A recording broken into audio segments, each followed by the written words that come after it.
ادھر کی آواز کو کسی سے بند کر.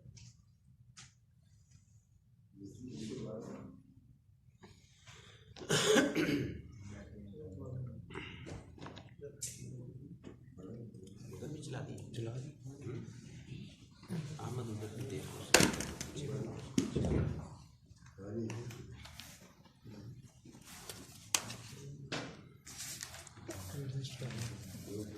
آواز آ رہی ہے؟ سورۃ النازعات دوسری سورت.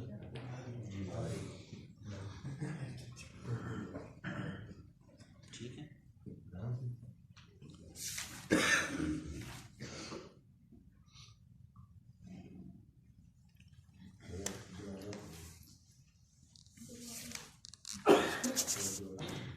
اعوذ باللہ من الشیطان الرجیم. بسم اللہ الرحمن الرحیم.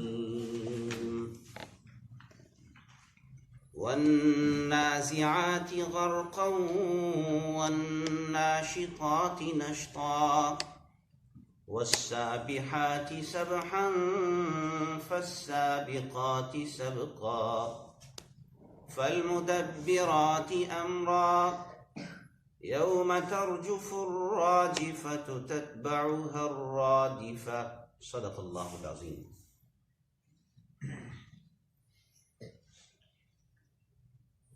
الگ الگ الفاظ کا ترجمہ دیکھیں گے. والنازعات، اس میں واو جو ہے قسم کے لیے ہے. اس واو کا ترجمہ ہے قسم ہے. عربی زبان میں بعض الفاظ قسم کے لیے استعمال ہوتے ہیں، ان میں واو بھی ہے. مثلا اللہ کے نام کی قسم اٹھانی ہو تو کہتے ہیں واللہ. واللہ کا مطلب ہوتا ہے اللہ کی قسم. تو یہاں پر واو قسم کے لیے ہے، اور یہ متعدد صورتوں کے شروع میں آتا ہے، جیسے والشمس وضحاها، والضحا. ان تمام مقامات پر واو کا ترجمہ کریں گے قسم. واو کے اور بھی تراجم آتے ہیں. واو کا مطلب اور بھی آتا ہے، اور واو بعض اوقات ساتھ اور مع کے معنوں میں بھی آتا ہے.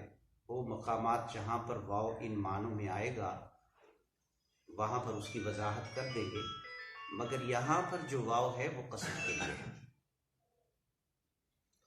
النازعات نزع سے نکلا ہے. نزع کا مطلب ہوتا ہے کھینچنا. جس وقت کسی شخص کی وفات کا وقت ہوتا ہے تو جان نکلنے کے وقت کی جو کیفیت ہوتی ہے اس کو بھی کہتے ہیں نزع، اور کہتے ہیں نزع کا عالم.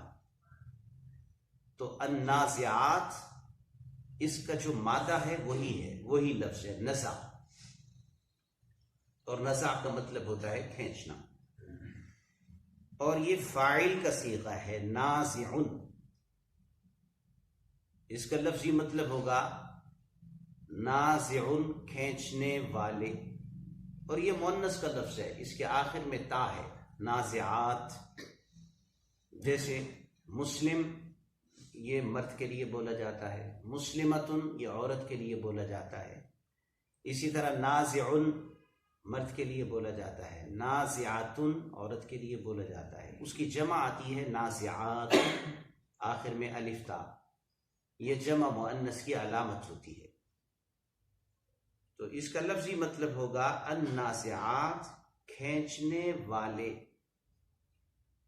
اور اگر مؤنث کا معنی بھی اس میں ملحوظ رکھتے ہوئے ترجمہ کریں تو اس کا معنی ہوگا کھینچنے والی، کھینچنے والیاں.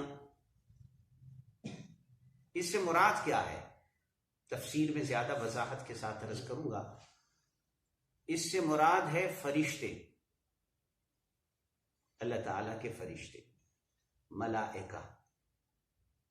عربی زبان میں ملائکہ، ان کے لیے جو صیغے، جو الفاظ بولے جاتے ہیں یہاں پر مؤنث کے صیغے بولے گئے ہیں.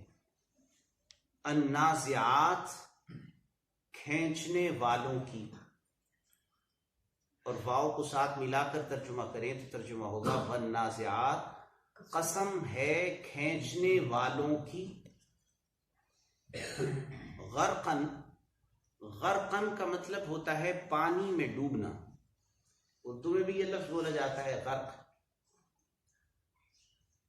اور غوطہ لگانے کے معنوں میں بھی استعمال ہوتا ہے، ڈوبنے کے معنوں میں بھی استعمال ہوتا ہے، اور بعض مفسرین نے غرقن کو نزع ہی کے معنوں میں لیا ہے، کھینچنے کے معنوں میں بھی لیا ہے۔ تو یہاں پر غرقن کا ترجمہ اس طرح سے بھی کر سکتے ہیں، والنازعات، قسم ہے کھینچنے والوں کی، غرقن، غوطہ لگا کر، اور یوں بھی ترجمہ کر سکتے ہیں قسم ہے کھینچنے والوں کی، غرقن، زور سے۔ تو اس معنی کے اعتبار سے پھر یہ نازعات ہی کے معنی اور مفہوم میں ہوگا۔ والناشطات، اس واو کو بعض حضرات نے عطف کے لیے لیا ہے، تو اس صورت میں اس واو کا ترجمہ کریں گے اور بعض حضرات نے اس کو بھی قسم کے لیے، بعض مفسرین نے قسم کے لیے لیا ہے۔ یہ تمام اس کے بعد جو آ رہا ہے والسابحاتی، یہ بھی قسم کے لیے ہے، اور بعض حضرات اس کو عطف کے لیے لیتے ہیں جس کا معنی اور۔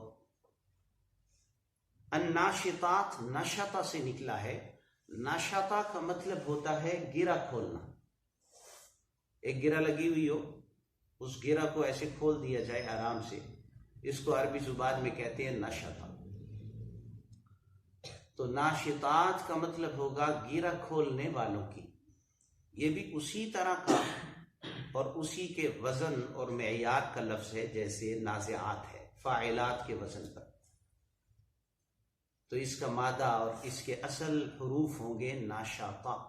اردو میں بھی یہ لفظ بولا جاتا ہے نشاط، چستی کے معنوں میں بولا جاتا ہے، میں نے بڑے نشاط کے ساتھ یہ کام کیا، یعنی بڑی چستی اور سہولت کے ساتھ میں نے یہ کام کیا۔ تو ناشطات ہی، گھیرا کھولنے والوں کی، اور اس سے مراد بھی فرشتے ہیں، تفسیر میں زیادہ وضاحت آئی۔ نشطن، یہ بھی مصدر ہے ناشطات کا، اور اس کا ترجمہ بھی اسی طرح کر سکتے ہیں جیسے پہلے ترجمہ کیا مصدر والا، کہ کھولنے والوں کی قسم، کھولنا یا آسانی و سہولت کے ساتھ۔ نشتن کا ترجمہ یوں بھی کر سکتے ہیں آسانی کے ساتھ، سہولت کے ساتھ۔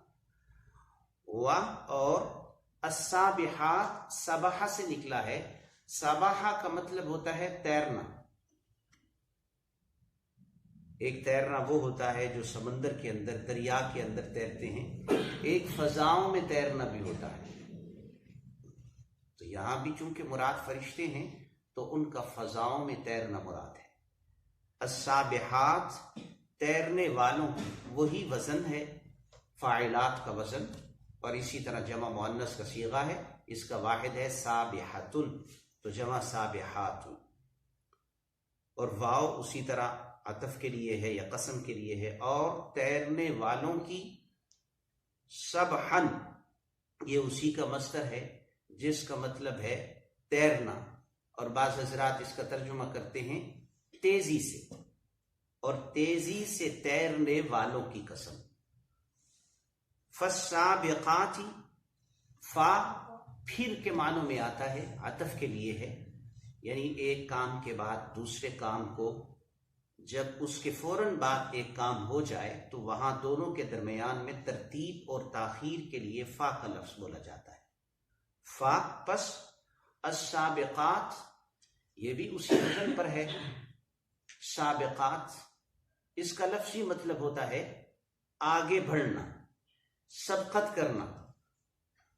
اردو میں بھی یہ لفظ بولا جاتا ہے سابق، جو آگے نکل جائے، بعض لوگ نام بھی رکھتے ہیں اپنے بچوں کا سابق۔ تو سابقات، آگے بڑھنے والوں کی، سبقن، سبقن اسی کا مصدر ہے جس کا مطلب آگے بڑھنا، اور مراد اس سے بھی وہی ہے، دوڑنا تیزی کے ساتھ، دوڑ لگا کر آگے بڑھنے والوں کی. فا پس المدبرات، مدبرات تدبیر سے نکلا ہے. تدبیر کا مطلب ہوتا ہے انتظام کرنا. اسی سے جو بندہ بڑا اچھا انتظام کرنے والا ہو، اردو زبان میں اسے کہتے ہیں بڑا مدبر آدمی، بڑا اچھا انتظام کرتا ہے. مدبرات تدبیر کرنے والوں کی. امرن، امر حکم کے معنوں میں بھی آتا ہے، کام کے معنوں میں بھی آتا ہے. یہاں یہ ترجمہ کر سکتے ہیں حکم کی تدبیر کرنے والوں کی یا کام کی تدبیر کرنے والوں کی. فالمدبراتی امرا. تو یہ 5 آیات ہیں. ان 5 آیات میں یہ جو 5 الفاظ ہیں، نازعات کھینچنے والوں کی، ناشطات ڈیرا کھولنے والوں کی قسم، سابحات تیرنے والوں کی، سابقات آگے بڑھنے والوں کی، مدبرات اور اسی طرح تدبیر و انتظام کرنے والوں کی. ان 5 الفاظ سے مراد مشہور تفسیر کے مطابق اللہ تعالیٰ کے فرشتے ہیں. یوم دن، تو آگے پیچھے کے ساتھ متصل، سیاق و سباق کے ساتھ متصل کرنے کی صورت میں اس کا ترجمہ کر سکتے ہیں جس دن. ترجفو، رجف یرجفو، اس کا مطلب ہوتا ہے کانپنا، اور یہ مؤنث کا لفظ ہے. اس کے شروع میں جو تا ہے وہ مؤنث غائب کی علامت ہے. ترجفو کانپے گی، کپ کپائے گی، کانپے گی. الراجفہ، راجفہ فاعلہ کے وزن پر اس پہ فاعل کا لفظ ہے مؤنث کا. اس کا لفظی مطلب ہے کانپنے والی. دونوں الفاظ کا ترجمہ ہوگا ترجفو کانپے گی، الراجفہ کانپنے والی. اور اس کا مفہوم اس طرح سے ادا کریں گے جس دن زلزلہ برپا ہوگا. ہر چیز، ہر جگہ، ہر مقام پر زلزلہ ہی زلزلہ ہوگا. تتبعها، تبعہ سے نکلا ہے. اس کا مطلب ہوتا ہے پیچھے آنا. ایک آدمی آگے آگے جا رہا ہو اور دوسرا اس کے پیچھے ہو تو اس کو کہتے ہیں تابع، جو اس کے پیچھے آ رہا. تابعین، تابعین کو تابعین اس لیے کہتے ہیں کہ وہ صحابہ کے پیچھے آئے اور صحابہ کے پیچھے چلنے والے ہیں تابعین. تتبعو پیچھے آئے گا، ہو ہا اس کے، یہ مؤنث کی ضمیر ہے جو لوٹ رہی ہے راجفہ کی طرف. وہ جو پہلا زلزلہ ہوگا اس کے پیچھے آئے گا. الرادفہ پیچھے آنے والا، رادفہ بھی پیچھے آنے والے کو کہتے ہیں اور یہ ردیفہ سے نکلا ہے. ردیفہ یا ردیف، ایک آدمی، 2 آدمی سواری پر سوار ہو، ایک آگے بیٹھا ہوتا ہے ایک پیچھے بیٹھا ہوتا ہے. جو پیچھے بیٹھا ہوتا ہے اس کو کہتے ہیں ردیف. تو رادفہ کا مطلب بھی ہے پیچھے آنے والا. مؤنث کا لفظ ہے. مراد اس سے دوسرا زلزلہ اور دوسرا جو سور ہے. راجفہ سے مراد پہلی مرتبہ جو سور پھونکنا ہے، تفسیر میں انشاءاللہ آئے گا، اور رادفہ سے مراد جو دوسری مرتبہ سور پھونکا جائے گا. تتبعها الرادفہ، اس کے پیچھے آئے گا پیچھے آنے والا. قلوب، قلب کی جمع ہے، قلب دل کو کہتے ہیں.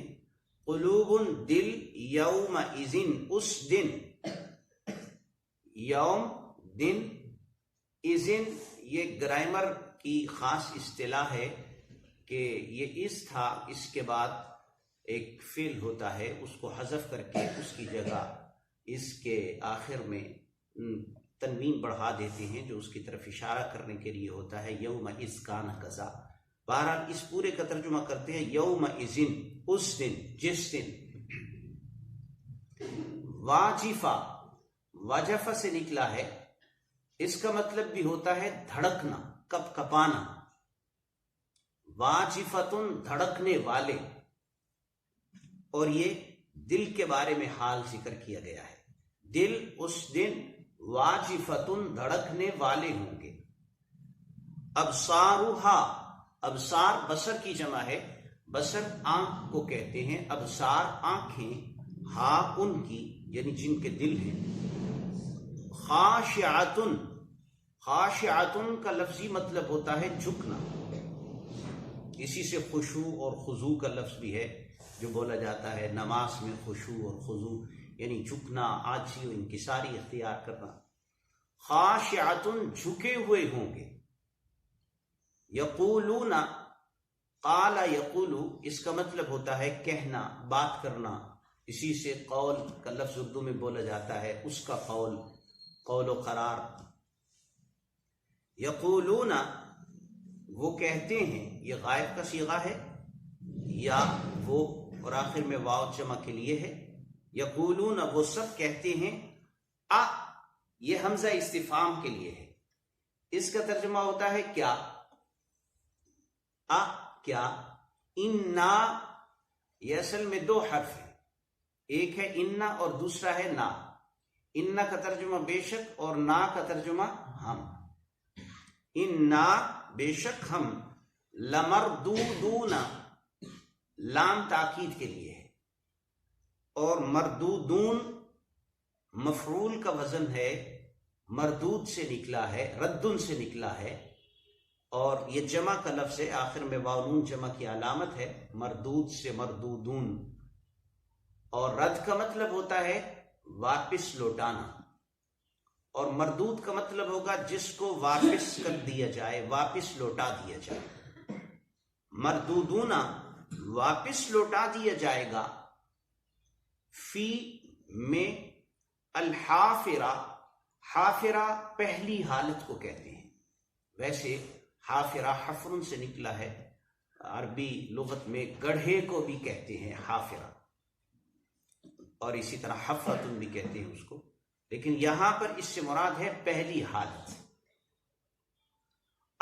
کیا، اذا جب، کننا کانا سے ہے، جمع متکلم کا لفظ ہے، کانا کا مطلب تھا یا ہوا، اور آخر میں نون ضمیر ہے، ہم سب، کننا جب ہم ہو جائیں گے، اذا جب، کننا ہم ہو جائیں گے، عظامن، عظامن ہڈیوں کو کہتے ہیں، اور یہ عظم کی جمع ہے ہڈی، عظامن ہڈیاں، نخرتن بوسیدہ، ایسی ہڈی جو بالکل بوسیدہ ہو جائے اور ذرا سی اس کو ٹھوکر لگے اور وہ چور چور ہو جائے، نخرتن بوسیدہ۔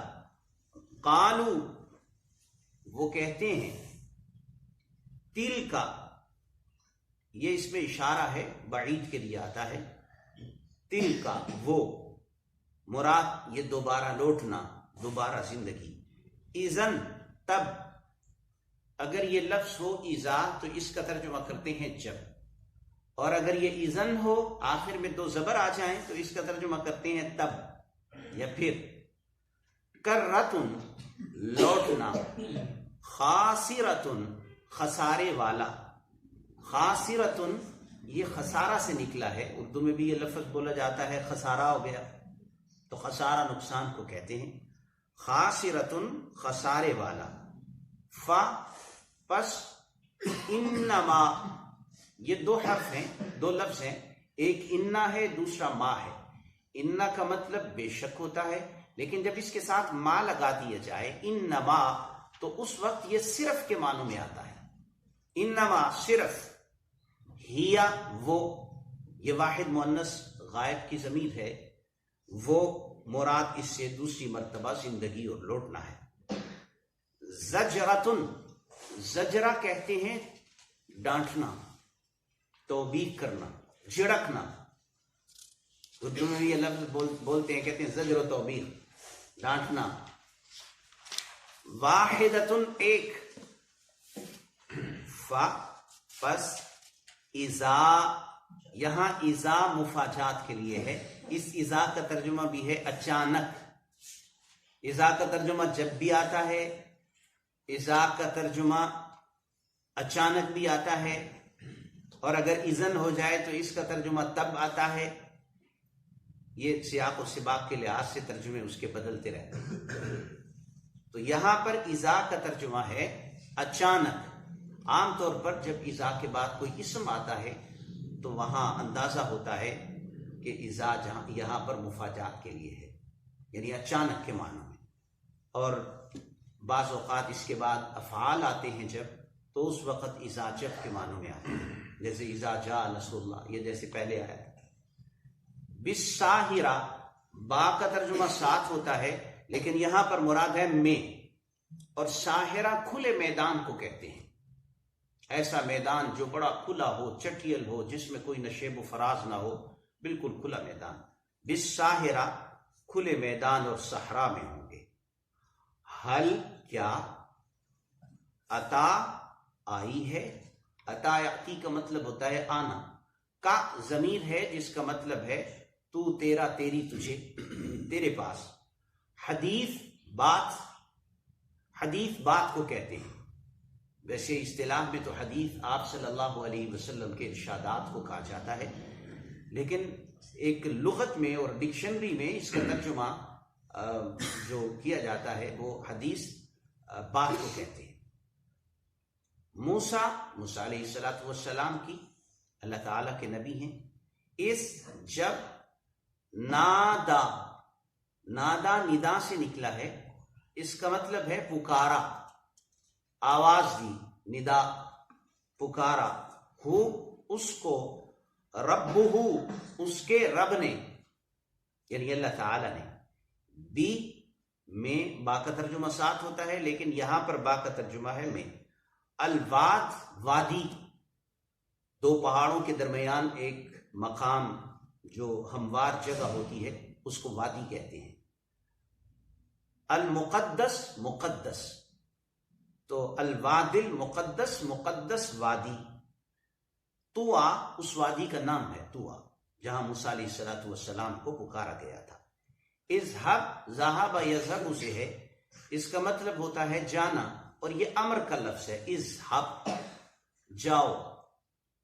الی فرعون، فرعون کی طرف، الی کا ترجمہ طرف، الی فرعون، فرعون کی طرف۔ ان، بے شک، ہو اس نے، طغا، طغیان سے ہے، سرکشی کرنا۔ دریا میں، سمندر میں جب موجیں آتی ہیں تو انہیں طغیانی کہا جاتا ہے، دریاؤں میں طغیانی، موجوں میں طغیانی۔ تو طغا کا مطلب طغیانی کی ہے، سرکشی کی ہے۔ پس، قل، کہو، یہ امر کا لفظ ہے قالا سے، قالا کا مطلب کہا، قل کا مطلب کہو۔ حل، کیا، لا کا دو لفظ ہیں، لام، لیے، اور کاف کا ترجمہ تو، تیرا، تیری، تجھے، لا کا تیرے لیے۔ اب اس مقام پر رغبت کا لفظ محذوف ہے، لفظوں میں نہیں ہے لیکن معنی میں اس کا ترجمہ ملحوظ ہے۔ لکا کا ترجمہ لفظی اتنا ہی ہے، تیرے لیے، لیکن مراد یہ ہے تیرے لیے رغبت ہے۔ ال، کیا، لکا تیرے لیے ہے، یعنی تیرے لیے کوئی رغبت ہے، تو چاہتا ہے۔ الا، طرف، ان، کے، یا یہ کہ، تزکا، تو پاکیزگی اختیار کرے، تو پاک ہو جائے۔ تزکا یہ زکوٰۃ سے نکلا ہے، اس کا اصل مادہ ہے زکوٰۃ، اس سے یہ باب تفاعل ہے، ایک خاص قسم کا باب ہے۔ زکوٰۃ پاکیزگی کو کہتے ہیں۔ اسی طرح جو آدمی اپنے مال کی زکوٰۃ دیتا ہے تو اس کا بقیہ مال پاک ہو جاتا ہے۔ تو تزکا، تو پاکیزہ ہو جائے، تو پاکیزگی اختیار کرے۔ کیا تجھے اس میں رغبت ہے کہ تو پاک ہو جائے؟ اور اہدیہ یہ ہدایت سے نکلا ہے، اور شروع میں جو حمزہ ہے اس کے، یہ فعل کے شروع میں، مضارع کے شروع میں، یہ واحد متکلم کے لیے ہے، میں، اہدیہ، اور میں رستہ دکھاؤں، ہدایت دوں، کا تجھے، الا، طرف، ربی کا، تیرے رب کے، تیرے رب کی طرف میں تجھے رستہ دکھاؤں۔ پس، تخشا، تو ڈرے۔ تخشا میں جو تا ہے یہ واحد متکلم کی علامت ہے تو کے معنوں میں، اور آگے جو تخشا، خشیہ ہے، اس کا مطلب ہوتا ہے خوف کرنا، ڈرنا۔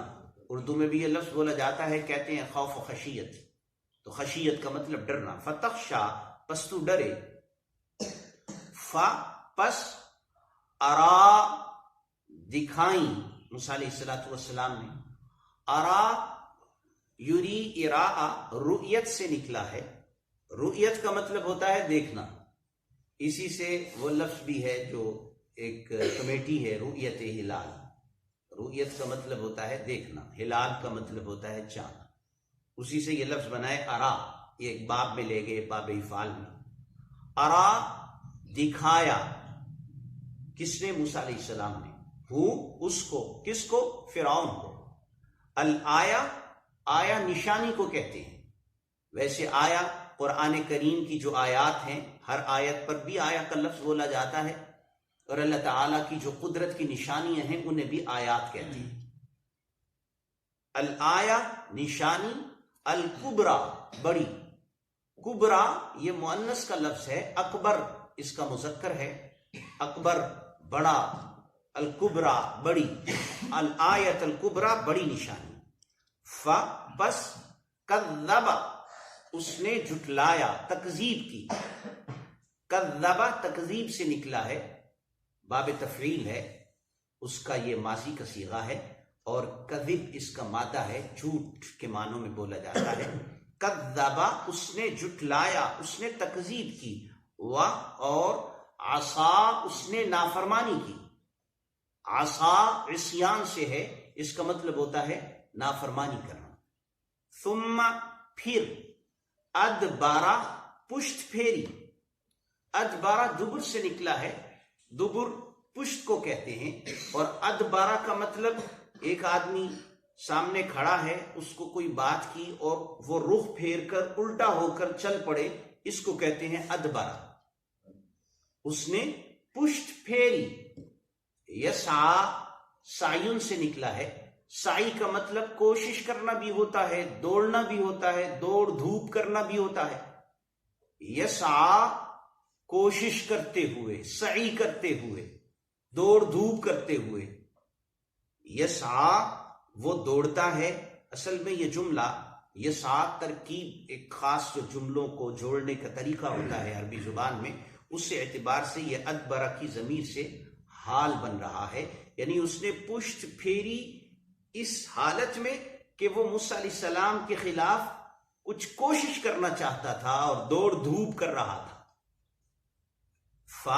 پس حاشارہ اس نے جمع کیا، حاشرہ عربی زبان کا لفظ ہے اور اس کا مطلب ہوتا ہے جمع کرنا، قیامت کے دن کو بھی کہتے ہیں میدان حشر، اس لیے اس کو کہتے ہیں میدان حشر کہ وہاں اللہ تعالیٰ سب کو جمع فرمائیں گے، تو حاشارہ جمع کیا، اردو میں بھی یہ لفظ بولا جاتا ہے لیکن اور معنوں میں، اردو میں کہتے ہیں حشر نشر کر دیتا کہ اس کو تباہ و برباد کر دیا اس معنوں میں، لیکن عربی زبان میں یہ حشرہ کا لفظ جمع کے معنوں میں استعمال ہوتا ہے، فحشارہ پس اس نے جمع کیا، پھر نادا اس نے پکارا، اس نے للکارا، آؤ میرے مقابلے میں، پس قالا اس نے کہا، آنا میں، یہ ضمیر ہے واحد متکلم کی جس کا مطلب ہوتا ہے میں، یہ لفظ دیکھیے نون کے بعد الف لکھا ہوا ہے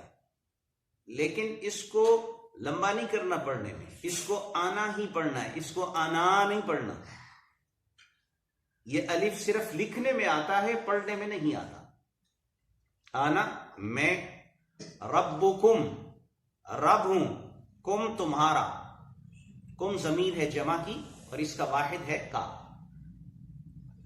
ربکم تمہارا رب ہوں، الاعلی اعلی، میں تمہارا اعلی رب ہوں، سب سے اعلی رب ہوں، بس آخاذہ پکڑ لیا، اخذ کا مطلب ہوتا ہے پکڑ لینا، آخاذہ پکڑ لیا، ہو اس کو، اللہ اللہ نے، نکال، نکال کا مطلب ہوتا ہے سزا، سزا میں، الآخرت آخرت کی، اور الاولا، اولا لفظی مطلب ہے اس کا پہلی اور مراد ہے دنیا، والاولا اور دنیا کی سزا میں، ان بے شک، فی ذالک، اس میں، لعبرتن، لام تاکید کے لیے ہے، یقیناً عبرت ہے، لمن، دو لفظ ہیں، لی لیے، من جو، لمن اس کے لیے جو، یخشا ڈرتا ہے، وہ خوف رکھتا ہے، ڈرتا ہے۔ دوبارہ سنیں گے الفاظ کا ترجمہ۔ والنازعات غرقا، قسم ہے ان کی جو غوطہ لگا کر کھینچنے والے ہیں، والناشطات نشطا، پھر ان کی اور ان کی جو آسانی کے ساتھ گرہ کھول دینے والے ہیں، والسابحات سبحا، اور جو تیزی کے ساتھ تیرنے والے ہیں، فالسابقات سبقا، پھر دوڑ لگا کر آگے بڑھنے والے ہیں، فالمدبرات امرا، پھر حکم کی تدبیر و انتظام کرنے والے ہیں، یوم، جس دن، ترجف الراجفہ، کانپے گی کانپنے والی، تتبعها الرادفہ، اس کے پیچھے آئے گی پیچھے آنے والی، قلوب، دل، یومئذ، اس دن، واجفہ، کپ کپا رہے ہوں گے، دھڑک رہے ہوں گے، ابصارها، ان کی نگاہیں، خاشعۃ، جھکی ہوئی ہوں گی، یقولون، وہ کہتے ہیں، اِنَّا، کیا بے شک ہم، لمردودون، یقیناً ہمیں لوٹایا جائے گا، فی الحافرہ، پہلی حالت میں، اَإِذَا كُنَّا، کیا جب ہم ہو جائیں گے، عظاماً، ہڈیاں، نخرتاً، بوسیدہ، قالو، وہ کہتے ہیں، تلکا، یہ، اذن، تب تو، کرتن، لوٹنا ہوگا، خاسرہ، خسارے والا، فَإِنَّمَا، پس صرف، ہیا، وہ تو، زجرۃ واحدہ، ایک ہی ڈانٹ ہوگی، فَإِذَا هُمْ، پس اچانک وہ، بِالسَّاہرہ، کھلے میدان میں ہوں گے، حل، کیا، اتاکا، آئی ہے تیرے پاس، حدیث موسیٰ، موسیٰ علیہ السلام کی بات، اذ، جب، ناداہو، پکارا اس کو، ربہو، اس کے رب نے، بالوادی المقدس، مقدس وادی میں، طویٰ، جس کا نام طویٰ ہے، اذهب، جاؤ تم، الی فرعون، فرعون کی طرف، انہو، بے شک اس نے، طغی، سرکشی کی ہے، فقل، پس کہو، حل، کیا، لکا، تیرے لیے ہے، یعنی تجھے رغبت ہے، الی ان، اس کی طرف کے، تزکا، تو پاکیزگی اختیار کر لے، اور اہدیہ کا، میں رستہ دکھاؤں تجھے، الی ربکا، تیرے رب کی طرف، فتخشا، پس تو ڈر جائے، پس اراہو، دکھائی انہوں نے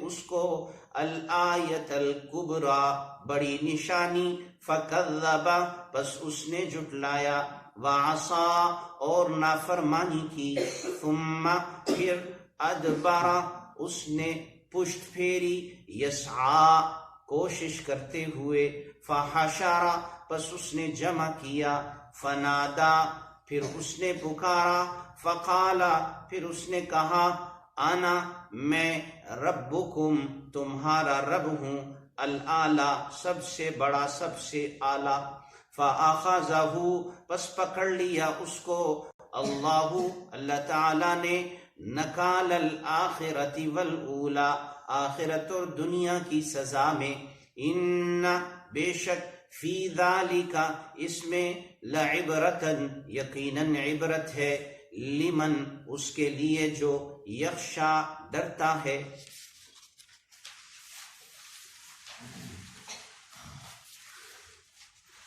بسم اللہ الرحمن الرحیم، والنازعات غرقا، یہ سورت مبارکہ 30ویں پارے کی دوسری سورت ہے۔ اور 2 رکوع اور 46 آیات پر مشتمل ہے۔ اس سورت کا جو بنیادی مضمون ہے وہ ہے قیامت کا اس بات کہ قیامت آنے والی ہے، برحق ہے، اور سب نے دوبارہ زندہ ہونا ہے اور اپنے اپنے اعمال کا حساب و کتاب دینا ہے۔ اس کے شروع میں اللہ تعالیٰ نے چند قسمیں اٹھائی ہیں۔ اللہ تعالیٰ کو تو قسمیں اٹھانے کی ضرورت نہیں ہے، اللہ کی بات تو ویسے ہی یقینی اور پختہ ہے، لیکن اللہ تعالیٰ نے ہمیں سمجھانے کے لیے، انسانوں کو، جنات کو سمجھانے کے لیے، ہم چونکہ جب کسی بات کو پختہ اور یقینی طور پر بیان کرنے لگتے ہیں تو قسم اٹھاتے ہیں، تو ہمارے محاورات کے مطابق اللہ نے بھی قسمیں اٹھا کر قیامت کے آنے اور اس کے احوال کے یقینی ہونے کو ذکر فرمایا ہے۔ لیکن قسمیں اٹھائی ہیں نازعات، ناشطات، سابحات، سابقات، مدبرات، ان 5 چیزوں کی،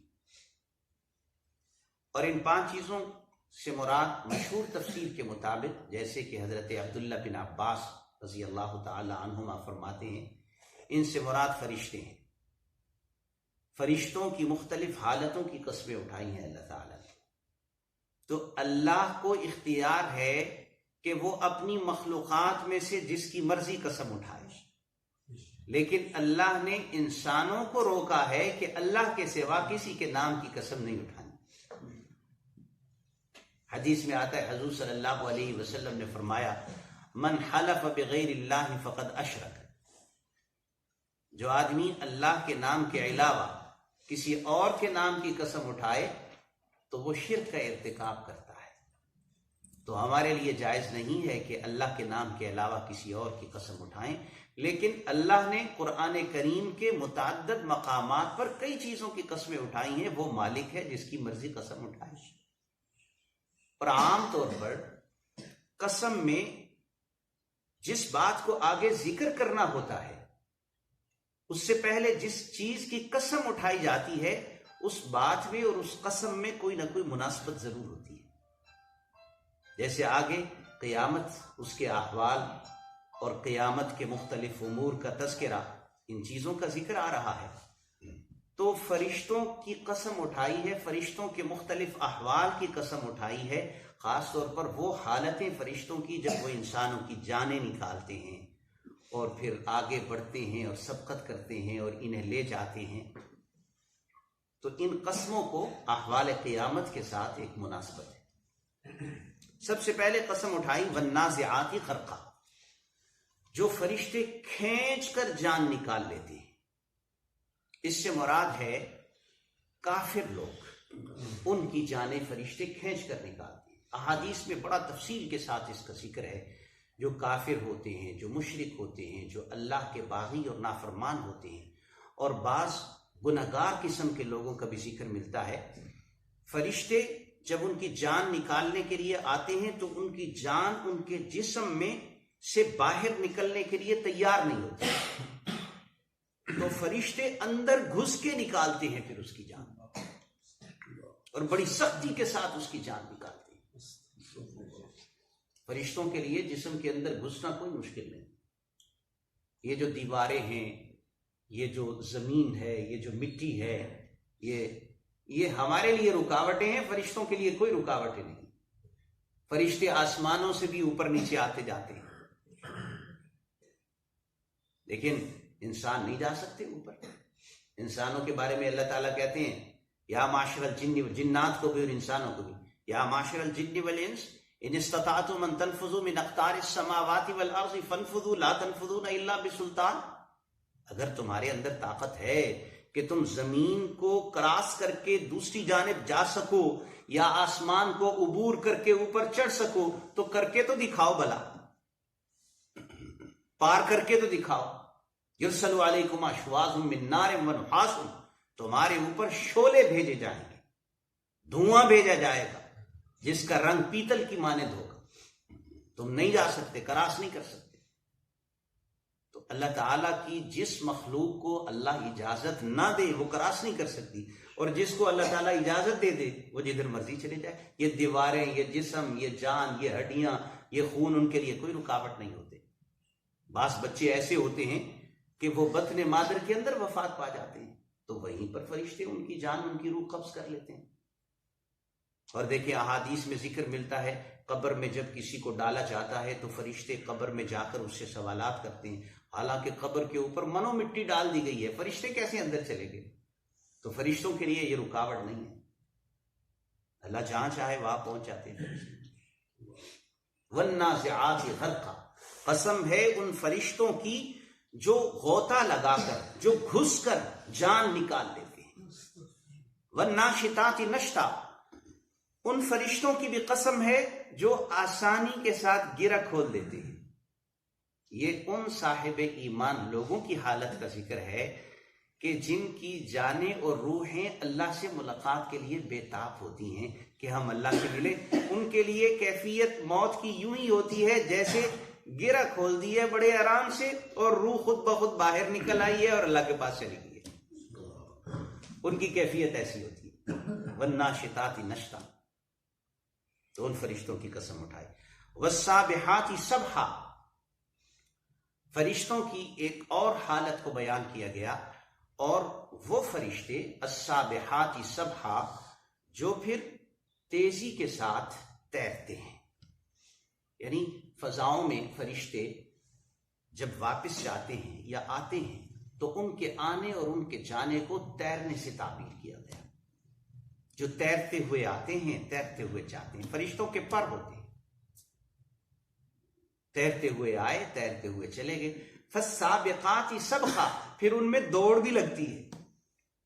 فرشتے آئے، جان نکالی، کام پورا کیا، اور اس کے بعد دوڑ لگائی، آگے بڑھے، ایک دوسرے سے تیزی کے ساتھ نکلے، کون پہلے پہنچ جائے۔ فالسابقات سبقا، ان فرشتوں کی قسم جو دوڑ لگا کر پھر آگے نکلتے ہیں، تیزی کے ساتھ نکلتے ہیں۔ فالمدبرات امرا، ان فرشتوں کی قسم جو اللہ کی طرف سے حکم ملنے کے بعد اس کا انتظام کرنے میں مصروف ہو جاتے ہیں۔ اللہ نے جس کے ذمے جو لگا دیا ہے وہ اس کام کو کرنے کی تدبیر اور انتظام میں مصروف ہو جاتے ہیں۔ تو فرشتوں کے ان مختلف احوال کی قسم اٹھائی، اور ثابت کرنا یہ مقصود ہے کہ جو کائنات کا مالک و خالق سارے کے سارے نظام کو چلا رہا ہے، وہ انسانوں کو، تمام مخلوقات کو مارنے کے بعد انہیں دوبارہ زندہ کرنے کی بھی یقیناً قدرت رکھتا ہے۔ آگے قیامت کے مختلف احوال کا ذکر کرتے ہوئے فرمایا، یوم ترجف الراجفہ، جس دن کانپنے والی چیز کپ کپائے گی۔ کانپنے والی چیز کپ کپانے سے کیا مراد ہے؟ مفسرین فرماتے ہیں اس سے مراد ہے دنیا۔ یہ دنیا کپ کپائے گی، زلزلہ برپا ہوگا، زمین کپ کپائے گی، پہاڑ کپ کپائیں گے، ہر چیز کانپے گی۔ اور یہ اس وقت ہوگا جب حضرت اسرافیل جو اللہ کی طرف سے فرشتے مقرر ہیں سور پھونکنے کے لیے، جب وہ سور پھونکیں گے اس وقت یہ کپ کپی طاری ہو جائے گی اور زلزلہ آ جائے گا۔ آپ نے کبھی مشاہدہ کیا ہو، ریل کی پٹری کے اوپر سے جب ریل گاڑی گزرتی ہے تو اس کے ساتھ اگر کوئی بیٹھا ہو، تیزی کے ساتھ، جب ادھر لاہور میں بعض لوگوں کے پٹریوں کے ساتھ مکانات ہیں، تو بلکہ بعض جگہ تو ایسی بھی ہیں کہ پل ہے، اوپر پٹری ہے ریل کی اور نیچے مکانات ہیں، تو جب ریل ادھر سے گزرتی ہے تیزی کے ساتھ تو آس پاس والے مکانات یوں لگتے ہیں جیسے زلزلہ آ گیا۔ جن لوگوں کی تو عادت بن گئی ہے انہیں محسوس نہیں ہوتا، اور پہلی مرتبہ کوئی وہاں گیا ہو تو اس کے لیے سونا مشکل ہوتا ہے۔ یہ تو کچھ بھی مثال نہیں، یہ تو انسانوں کی بنائی ہوئی ریل کے ساتھ تھوڑا سا ایک شور و غل ہوا ہے۔ تو جب حضرت اسرافیل علیہ السلام سور پھونکے گے اور پوری کی پوری کائنات میں زلزلہ برپا ہو جائے گا، ہر چیز کپ کپائے گی۔ اس کا نام نہیں لیا اللہ تعالیٰ نے، بس اتنا کہہ دیا جس وقت کپ کپانے والی چیزیں زلزلے میں آ جائیں، یعنی پوری کی پوری کائنات دہل جائے۔ تتبعها الرادفہ، اس کے پیچھے ایک پیچھے آنے والا بھی ہوگا، وہ پیچھے آنے والا کیا ہے؟ اس سے مراد ہے حضرت اسرافیل علیہ السلام کا دوسری مرتبہ سور پھونکنا۔ پہلی مرتبہ جب سور پھونکیں گے تو کائنات کی جتنی بھی زندہ چیزیں ہیں وہ ساری کی ساری مر جائیں گی، اور جب دوبارہ سور پھونکیں گے تو جتنی مردہ چیزیں ہیں وہ ساری زندہ ہو جائیں گی۔ جو لوگ جہاں جہاں ہوں گے وہ وہاں سے نکل کر باہر آ جائیں گے۔ اگر کسی کو کسی درندے نے کھا لیا ہے وہ اس کے پیٹ سے باہر نکل رہا ہے، کوئی سمندر دریا گرد ہو گیا تھا وہ وہاں سے بن کر باہر نکل رہا ہے، کوئی قبریں ہیں وہ سر اٹھا رہے ہیں اور قبریں اکھڑ رہی ہیں اور وہاں سے نمودار ہو رہے ہیں۔ جو جہاں جہاں ہوگا وہاں سے وہ باہر نکلنا شروع ہو جائے گا۔ تتبعها الرادف، حدیث میں آتا ہے، بخاری اور مسلم کی روایت ہے، حضور صلی اللہ علیہ وسلم نے فرمایا کہ ان دونوں مرتبہ سور پھونکنے کے درمیان 40 سال کا وقفہ ہوگا۔ ایک مرتبہ سور پھونکنے اور دوسری مرتبہ سور پھونکنے کے درمیان، یعنی پہلی مرتبہ جب سور پھونکا جائے گا، جب سارے کے سارے کائنات میں جتنی زندہ چیزیں ہیں ما سوا اللہ تعالیٰ کی ذات کے، ساری چیزیں فنا ہو جائیں گی، تو 40 سال اسی طرح رہیں گے۔ اس کے بعد پھر سور پھونکا جائے گا تو ساری کی ساری چیزیں دوبارہ زندہ ہو جائیں گی۔ تتبعها الرادف، اس کے بعد اس کے پیچھے آنے والا آئے گا، یعنی دوبارہ سور پھونکا جائے گا۔ قلوب یومئذ واجفہ، اب زلزلہ برپا ہے، لوگ اٹھ رہے ہیں، زندہ ہو رہے ہیں، دل اس دن واجفہ، دھڑک رہے ہوں گے، کانپ رہے ہوں گے، لیکن یہ ان لوگوں کے دل ہیں جو گنہگار ہیں، جو صاحب ایمان ہیں، متقی ہیں، پرہیزگار ہیں، اللہ کے نیک بندے ہیں، مخلصین مومنین ہیں۔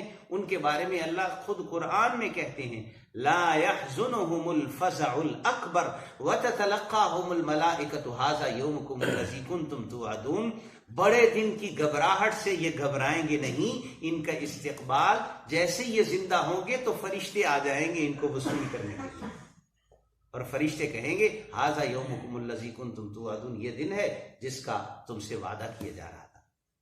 اللہ تعالی ہم سب کو ایسے لوگوں میں شمار فرمائے، کہیں جائیں نا اور وہاں آگے استقبال کرنے والے آ جائیں تو کتنا خوشی ہوتی ہے، اور اگر رستہ ڈھونڈنے لگے، گلیوں میں بھٹکتے رہیں، بھول جائیں، پتہ نہ چلے کہاں جانا ہے، تو اس وقت جو انسان کو پریشانی لاحق ہوتی ہے، مسافر ہے، غریب الدیار ہے، یہاں کا ہے نہیں، بتانے والا بھی نہیں ہے، خود بھی بھول گیا ہے، تو کتنی کوفت اور پریشانی ہوتی ہے۔ تو صاحب ایمان لوگ جیسے ہی زندہ ہوں گے فرشتے آ جائیں گے، آئیے ادھر تشریف لائیے اللہ تعالیٰ کے دربار کی طرف۔ ابصارھا خاشعہ، ان کی نگاہیں جھکی ہوئی ہوں گی، ان کو پتا ہے کہ جو ہم نے کام کیے تھے وہ اچھے نہیں تھے، تمہارے شرم کے، پھر نگاہیں اٹھا کر نہیں دیکھیں گے، نگاہیں جھکا لیں گے۔ یقولون ائنا لمردودون فی الحافرہ، یہاں اوپر تک تو قیامت کے کچھ احوال کا ذکر فرمایا قسمیں اٹھا کر، اب کچھ ان لوگوں کی باتیں ذکر کرتے ہیں جو اس وقت کے لوگ حضور کے سامنے باتیں کیا کرتے تھے۔ یقولون، یہ لوگ یہ کہتے ہیں ائنا لمردودون فی الحافرہ، کیا ہم مرنے کے بعد دوبارہ پہلی حالت میں زندہ اٹھائے جائیں گے؟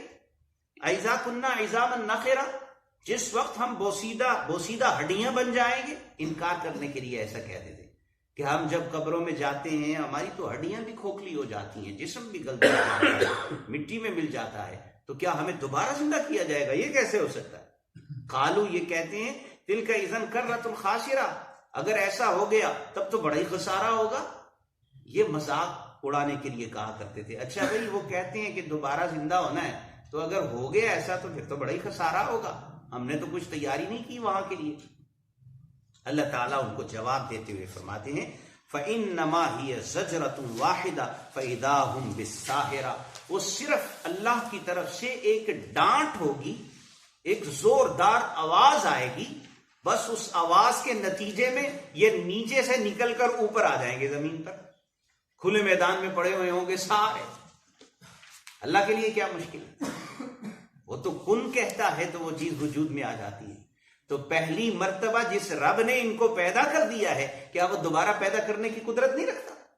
یقیناً دوبارہ پیدا کرنے کی بھی قدرت رکھتا ہے۔ هل اتاک حدیث موسیٰ، یہاں سے اللہ تعالیٰ موسیٰ علیہ السلام کی بات آپ صلی اللہ علیہ وسلم کو سنا کر تسلی دے رہے ہیں۔ دیکھیے حضور صلی اللہ علیہ وسلم کتنے خیر خواہی کے ساتھ ان کو نصیحت فرما رہے تھے اور ان کو کہتے تھے قیامت آنے والی ہے، اللہ تعالیٰ نے دوبارہ زندگی عطا کرنی ہے، اس کے لیے تیاری کر لو، سارا کچھ دنیا میں نہیں ہے۔ وہ آگے سے نہ صرف انکار کرتے تھے بلکہ مذاق اڑاتے تھے۔ تو مذاق اڑانے کے نتیجے میں حضور صلی اللہ علیہ وسلم کے دل پر کیا بیتتی تھی؟ ایک سچا داعی، مبلغ، اللہ کی طرف سے بے لوث پیغام پہنچانے والا، جس کا کوئی ذاتی مفاد نہیں ہے، صرف دوسرے کے فائدے کے لیے وہ اس کو خیر کی طرف بلا رہا ہے، جب اس کی بات کا آگے سے انکار کیا جائے اور وہ بھی ڈھٹائی کے ساتھ انکار کیا جائے، مذاق اڑا کر انکار کیا جائے، تو اس کے اوپر کیا گزرتی ہے۔ تو اللہ تعالیٰ اپنے نبی صلی اللہ علیہ وسلم کو تسلی دینے کے لیے موسیٰ علیہ السلام کا واقعہ سنا کر کہتے ہیں کہ آپ پریشان نہ ہو، یہ پہلے سے چلا آ رہا ہے، انبیاء آتے رہے ہیں، ان کی مخالفت کرنے والوں نے مخالفت بھی کی ہے، جو مخالف رہے اور مخالفت سے باز نہ آئے، اللہ نے انہیں تباہ و برباد کر دیا ہے۔ تو موسیٰ علیہ السلام اور فرعون کا واقعہ ذکر کرتے ہوئے فرمایا هل اتاک حدیث موسیٰ، کیا آپ کے پاس خبر پہنچی ہے موسیٰ علیہ السلام کی؟ اذ ناداہ ربہ بالوادی المقدس طویٰ، جبکہ موسیٰ علیہ السلام کو اس کے رب نے پکارا تھا مقدس وادی طویٰ کے مقام پر۔ یہ طویٰ وہ مقام ہے جہاں حضرت موسیٰ علیہ السلام کو اللہ تعالیٰ نے پہلی مرتبہ وحی سے نوازا تھا اور نبی بنایا تھا۔ موسیٰ علیہ السلام واپس تشریف لا رہے تھے، بڑا تفصیلی واقعہ ہے، مختصر یہ کہ وہ شعیب علیہ السلام کے پاس چلے گئے تھے اور مدین میں عرصہ گزارا انہوں نے، وہاں سے ان کی شادی ہو گئی شعیب علیہ السلام کی بیٹی جن کا نام تھا حضرت صفورہ۔ تو شادی کے بعد واپس تشریف لا رہے تھے تو اس مقام پر پہنچے جو طور سینا یا سینا کا صحرا ہے، وہاں پر پہنچے، رات کا وقت تھا، تاریکی تھی، سردی تھی، ٹھنڈ کا موسم تھا، تو رستہ بھی نظر نہیں آ رہا تھا رات کی تاریکی میں۔ تو اس مقام پر پہنچ کر آگ ایک مقام سے نمودار ہوئی، موسیٰ علیہ السلام کو نظر آئی، تو اپنے گھر والوں کو کہا کہ آپ یہاں ٹھہرو، میں ذرا وہاں سے آگ لے کے آتا ہوں، ہو سکتا ہے کوئی رہنمائی مل جائے رستے کی یا آگ مل جائے، اس آگ کو ہم سیک لیں یا کوئی رستہ دیکھ لیں۔ تو جب اس آگ کے قریب پہنچے تو وہ دنیا کی ظاہری آگ نہیں تھی، وہ تجلی الہی کا نور تھا اور ایک درخت کے قریب تھا۔ تو وہاں پر اللہ تعالیٰ نے پھر موسیٰ علیہ السلام سے ہم کلامی فرمائی اور ان کو یہ شرف نصیب ہوا۔ اللہ تعالیٰ نے فرمایا کہ ہم نے آپ کو اپنا نبی منتخب فرمایا ہے۔ وہاں نبوت بھی لی موسیٰ علیہ السلام کو اور ان کو ذمہ داری سونپی گئی کہ آپ کو مبعوث فرمایا گیا ہے آپ کی قوم کی طرف، فرعون کی طرف، فرعون کی قوم کی طرف۔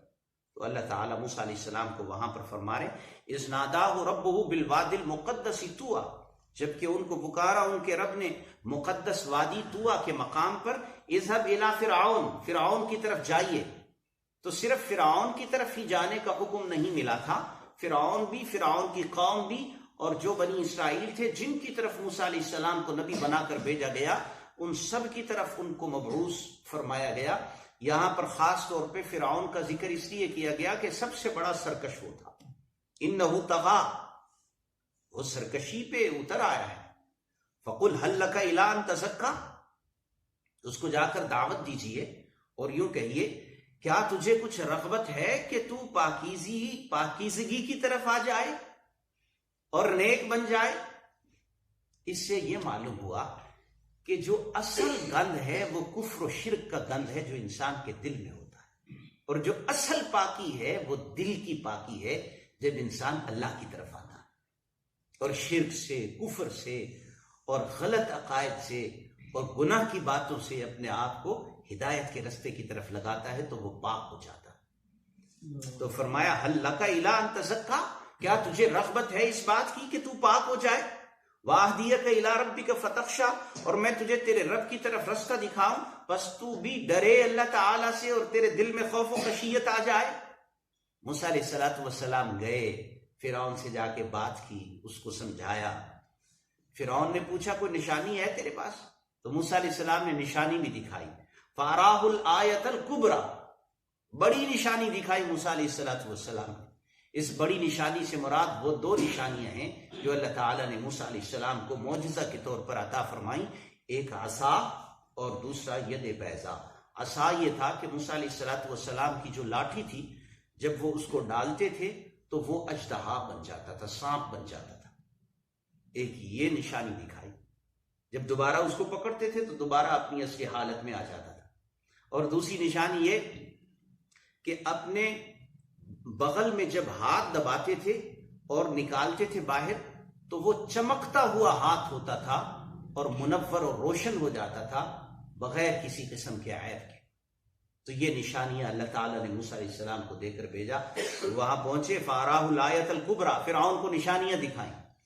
فَكَذَّبَ وَعَصَىٰ، اس نے ماننے کی بجائے موسیٰ علیہ السلام کو جھٹلایا، وَعَصَىٰ، اور نافرمانی کی، ثُمَّ أَدْبَرَ يَسْعَىٰ، پھر واپس پلٹا مقابلہ کرنے کے لیے کہ میں کسی طرح بندوبست کروں کہیں لوگ نہ اس کے پیچھے لگ جائیں۔ یسا، دوڑ دھوپ کر رہا ہے موسیٰ علیہ السلام کے مقابلے کے لیے۔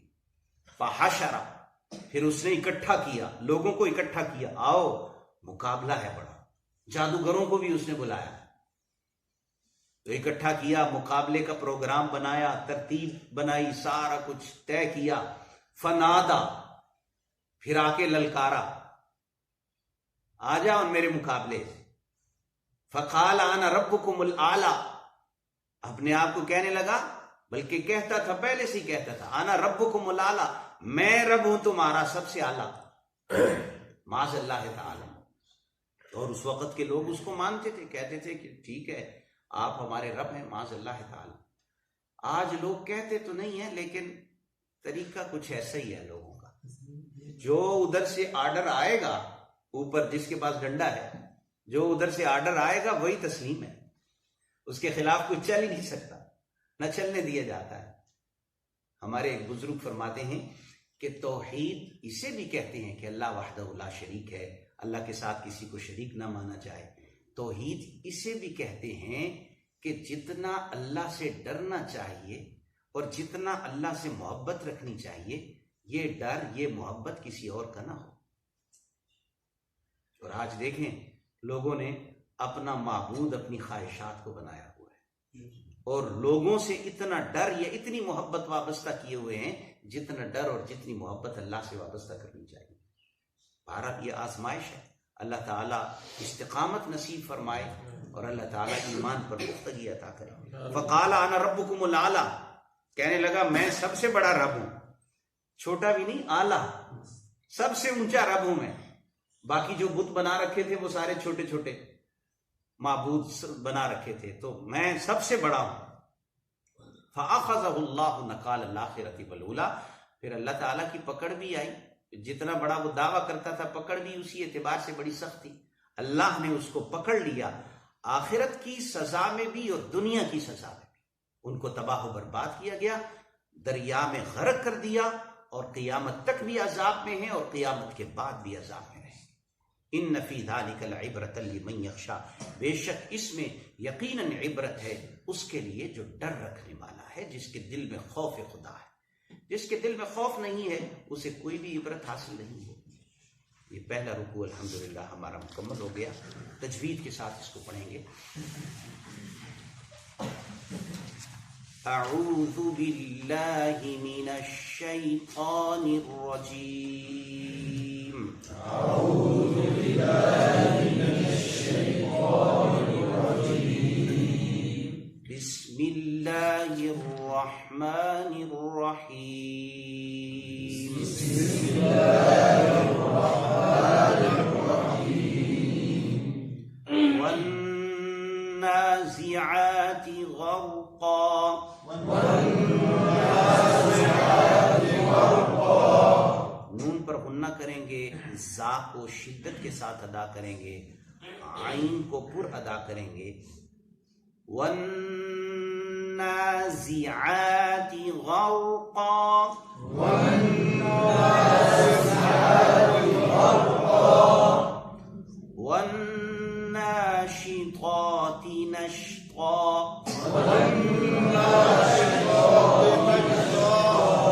تا کو پر ادا کریں گے اور تا باریک ہے۔ والناشطات،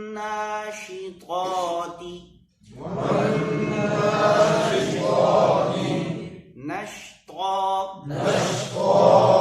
والسابحات سبحا ہا کو صحیح ادا کریں گے، حلقی ہے ہا، اور با پر قلقلہ کریں گے سبحا والسابحات سبحا فالسابقات سبقا فالمدبرات امرا را کو موٹا ادا کریں گے، را پر زبر ہو یا پیش ہو تو وہ پورا ادا ہوتا ہے. فالمدبرات امرا یوم ترجف الراجفة یوم ترجف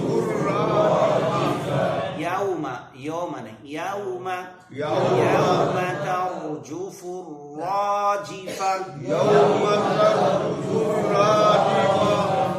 تتبعها الرادفة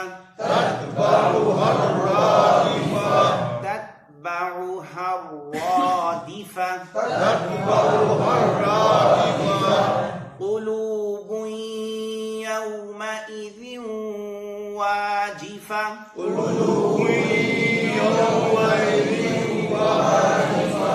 يومئذ اس کو ازیوں نہیں ایذیوں معروف پڑھیں گے. يومئذ واجفة أبصارها خاشعة يقولون أئنا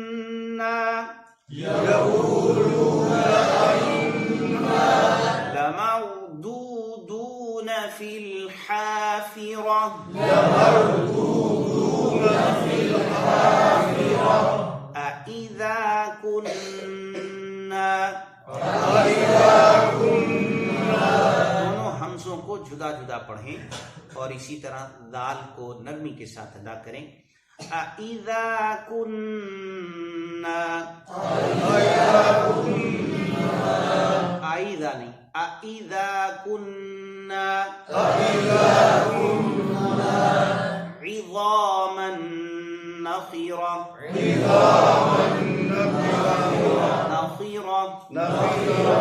قالوا تلك إذا كرة خاسرة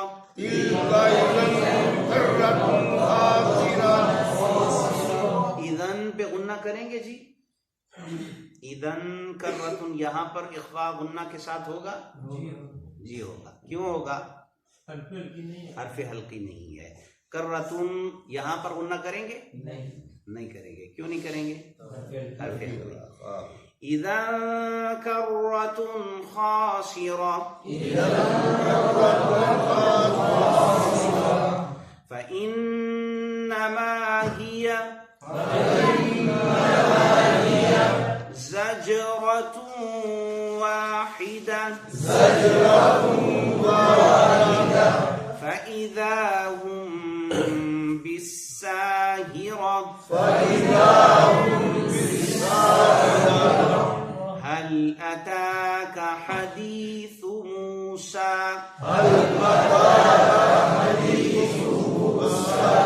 حدیث تھا نرمی کے ساتھ زبان کا کنارہ سامنے کے دانتوں کے کنارے کے ساتھ لگا کر حدیث موسیٰ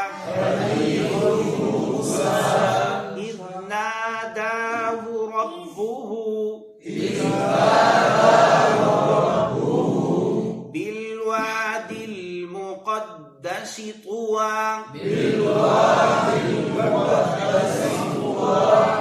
طوا کو پر ادا کریں گے اور واو کے اوپر دو زبر ہے. جب وقف کریں گے تو الف سے بدل دیں گے. طوا اذهب الى فرعون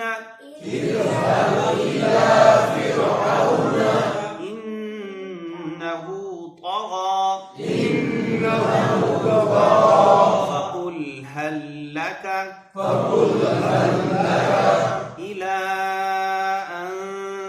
تزكى وأهديك إلى ربك فتخشى فأراه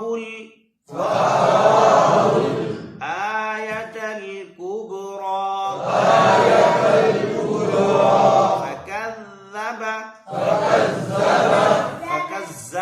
فكذب میں زا ہو جائے گا. فكذب